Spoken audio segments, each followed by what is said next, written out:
நேற்று வந்து எடப்பாடி அவர்கள் உங்களை குறிப்பிட்டு பேசியிருக்காரு. அவருடைய கருத்து பொதுக்கூட்டத்தில் கூறப்பட்டிருக்கிற கருத்தை சார், இந்த உதயநிதி ஸ்டாலின் வந்து டெல்லி தலைமை சொல்லி தான் இவர் வந்து தாவேக்கால சேர்ந்திருக்காரு அப்படின்னு பேசியிருக்காரு. ஒவ்வொருடைய கருத்துக்களும் பதில் சொல்ல இயலாது. இப்போ என்னை பொறுத்தவரையிலும் தெளிவாக ஒரு முடிவு செய்துதான் நான் இந்த இயக்கத்திலே இணைந்திருக்கிறேன். மற்றவர் கருத்துக்கள் சொல்லியோ மற்றவர் கருத்துக்களை ஏற்றோ நான் இந்த இயக்கத்தில் இணையவில்லை. ஆகவே டெல்லி சொல்லித்தான் சொல்வது என்பது சால பொருத்தமாக இருக்காது. தூய்மை ஆட்சி அமையும் அப்படின்னு சொல்றாரு. அப்ப அதிமுக ஆட்சியில் தூய்மை ஆட்சி அமையலையா? எங்க நான் ஆட்சி சிஎம் இருக்கும்போது அவர் மினிஸ்டர் இருந்தாருன்னு கேட்கிறாரு.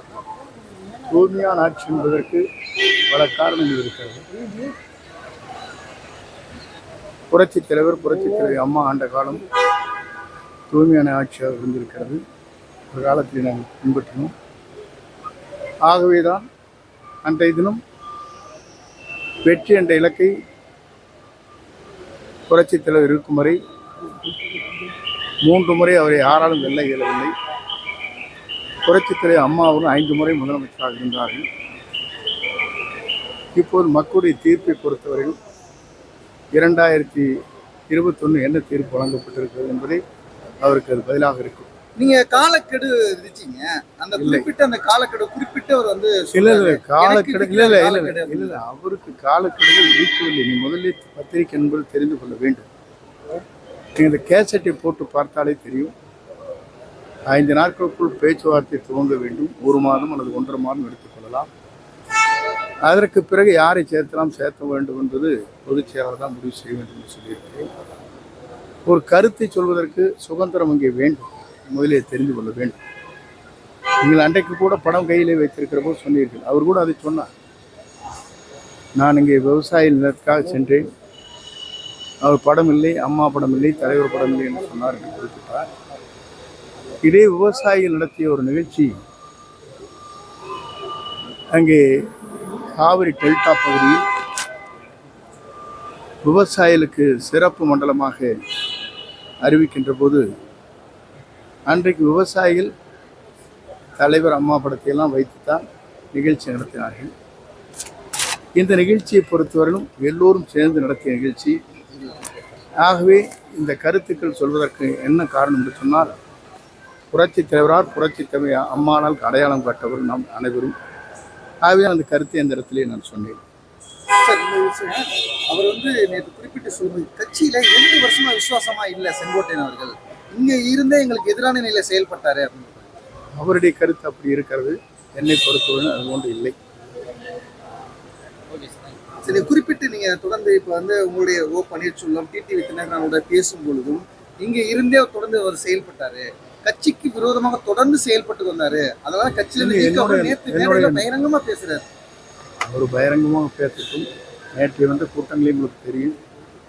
எந்தெந்த மாவட்டத்திலிருந்து வந்தார்கள், எந்தெந்த பகுதியிலிருந்து வந்தார்கள், எந்தெந்த பகுதியிலிருந்து கூட்டம் வந்தது என்பது அங்கே இருக்கிற கோபிச்செட்டிப்பாளையத்தில் வாழும் மக்களுக்கு தெரியும். பல்வேறு இடங்களிலே பேருந்துகள் வாகனம் மூலமாகத்தான் இங்கே வரப்பட்டிருக்கிறது. நான் இங்கே சென்றபோது நீங்கள் பார்த்திருக்கக்கூடும். 2 இடங்களிலே வந்த கூட்டங்கள் எவ்வளோ என்பதை நீங்கள் அறிவீர்கள். ஆகவே இதற்கெல்லாம் கருத்து சொல்வது என்பது இயலாத சூழ்நிலை. ஒருவர் இயக்கத்திலிருந்து தான் பிரிந்ததற்கு பிறகு ஒருவரை பற்றி விமர்சனம் செய்வது என்பது ஒரு நல்ல நடைமுறையாக இருக்காது. அதை அவர் பின்பற்ற வேண்டும். ஏனென்று சொன்னால் எல்லோரையும் ஒருங்கிணைக்க வேண்டும் என்பதற்கு தான் நான் பேசினே தவிர இல்லை என்றால் பேசுவதற்கு வாய்ப்பில்லை. 2 ஆண்டு காலத்தில் ஒரு நாளாவது ஓபிஎஸோட டிடிவியோட நான் பேசியிருக்கிறேன் என்று சொல்ல முடியாது. 5ஆம் தேதிக்கு பிறகுதான் அவரிடத்தில் தொடர்பு வைத்து பேசினேனே தவிர வேறொன்றும் இல்லை. வேண்டுமென்றே ஒரு குற்றச்சாட்டை சொல்லி என்னை வெளியே அனுப்ப வேண்டும் என்று நீண்ட நாள் அவருடைய ஆசை. அந்த கனவு நிறைவேறியிருக்கிறது. ஆகவே அந்த கனவை பற்றி எனக்கு அவர் நிறைவேறிய கனவு அவருக்கு வெற்றியாக இருக்கலாமே தவிர என்னை பொறுத்தவரையிலும் என்னுடைய பயணங்கள் சரியாக இருக்கும். தமிழக வெற்றி கழகத்தில் இணைந்த பிறகு நீங்கள் கோபிக்கு போனீங்க, ஈரோட்டில் வரவேற்பு, கோயம்புத்தூர்ல வரவேற்பு, இந்த எழுச்சியை பயணம் எப்படி நீங்கள் பார்க்குறீங்க? இந்த எழுச்சியை பொறுத்தவரையிலும் நான் கோவைக்கு செல்கிற போது விமானம் கோளாறு ஏற்பட்டு பெங்களூருக்கு சென்று 2.5 மணி நேரம் கழித்து வந்ததற்கு பிறகு கூட ஆர்வத்தோடு இங்கே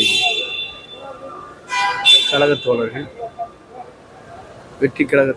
தமிழக வெற்றி கழகத்துடைய தோழர்கள் ஆர்ப்பரிக்கின்றார்கள். அப்படி என்றால் 4 மணி நேரம் காத்திருக்கிறார் என்று சொன்னால் அது எவ்வளவு வேகமாக அந்த பயணங்கள் மேற்கொண்டிருக்கிறார்கள் தொண்டர்கள் என்பதை நீங்கள் அறிவீர்கள். பல்வேறு திருமணங்களுக்கு செல்கிற போது எல்லோருமே என்னோடு படம் எடுத்துக் கொண்டார்கள். கேட்கின்ற போது கல்லூரியில் படிக்கின்ற மாணவ மாணவிகள் அப்போது சொன்னார்கள், ஒரு மாற்றத்தை நாங்கள் விரும்புகிறோம் என்று குறிப்பிட்டார்கள். சரி, நீங்க இப்ப இல்லை தொடர்ந்து கேட்டேன்னு சரி நாளைக்கு